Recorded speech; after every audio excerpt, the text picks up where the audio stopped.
Gaza kini berubah menjadi neraka di dunia nyata. Ledakan demi ledakan tak pernah berhenti mengubur jutaan warga Palestina ke dalam kubangan nestapa, dihantui serangan hingga petaka kelaparan. Israel sedang membuka gerbang neraka di Gaza. Di balik semua kekuatan militer yang dilepaskan, Perdana Menteri Israel Benjamin Netanyahu menjadi aktor utama yang terus memaksakan ambisinya terhadap Gaza. Kira-kira cara apa yang harus dilakukan untuk menghentikan nafsu politik dan perang Netanyahu sebelum Gaza benar-benar hilang dari peta?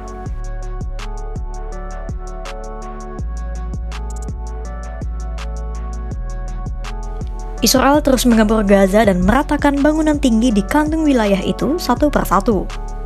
Pada Minggu 7 September 2025, Israel melancarkan serangan ke Menara Al-Roya dan menewaskan sedikitnya 65 orang.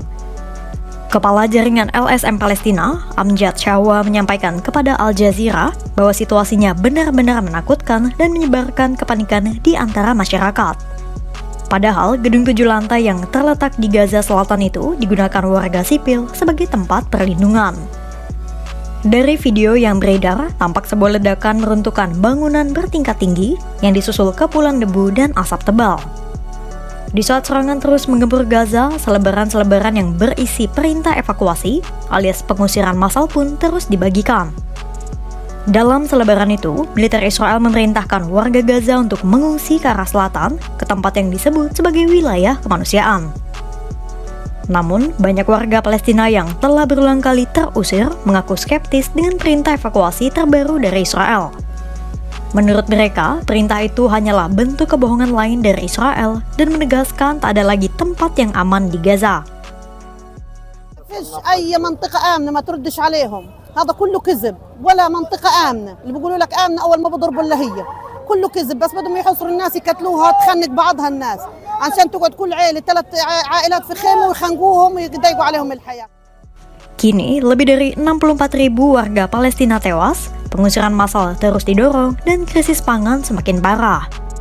Pertanyaannya, apa yang harus dilakukan agar semua kesengsaraan itu berakhir?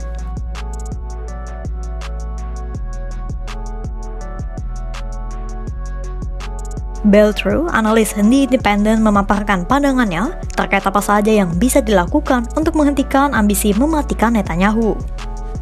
Menurutnya, berdasarkan diskusinya dengan para diplomat asing dan berbagai sumber lainnya, tampaknya hanya ada 2 cara untuk menghentikan Netanyahu menghancurkan Gaza. Pertama, gelombang protes yang kuat dari dalam Israel oleh keluarganya sendiri. Selama beberapa hari belakangan, ribuan warga Israel turun ke jalanan untuk mengecam keputusan Netanyahu memperluas operasi militer demi mencaplok seluruh Gaza. Menurut True, peningkatan protes oleh warga Israel terhadap Netanyahu bisa menjadi salah satu cara untuk menjegal ambisi kejam Perdana Menteri Israel itu.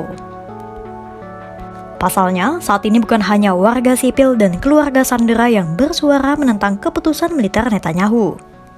Namun juga para petinggi militer Netanyahu, termasuk Kepala Staf Militer Gabungan Letnan Jenderal Eyal Zamir, petinggi Mossad, Badan Keamanan Nasional, serta Menteri Luar Negeri Gideon Sa'ar.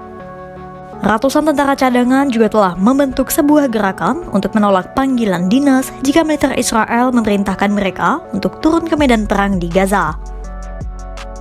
Selain tekanan dalam negeri di Israel, True menyebut campur tangan Presiden Amerika Serikat Donald Trump juga memiliki peran yang besar.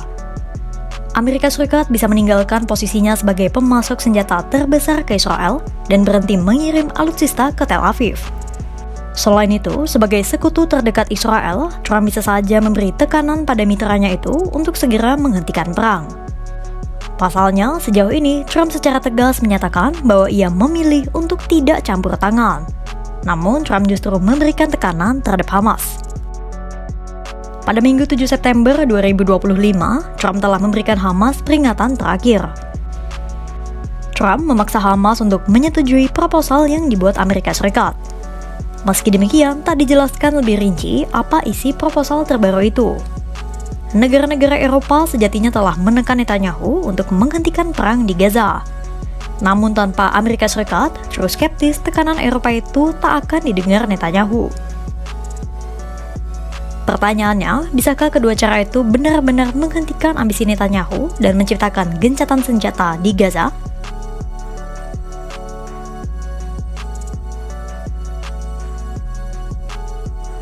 Media milik Israel, Haaretz, menyebutkan secara implisit mustahil Netanyahu mau menekan ambisinya.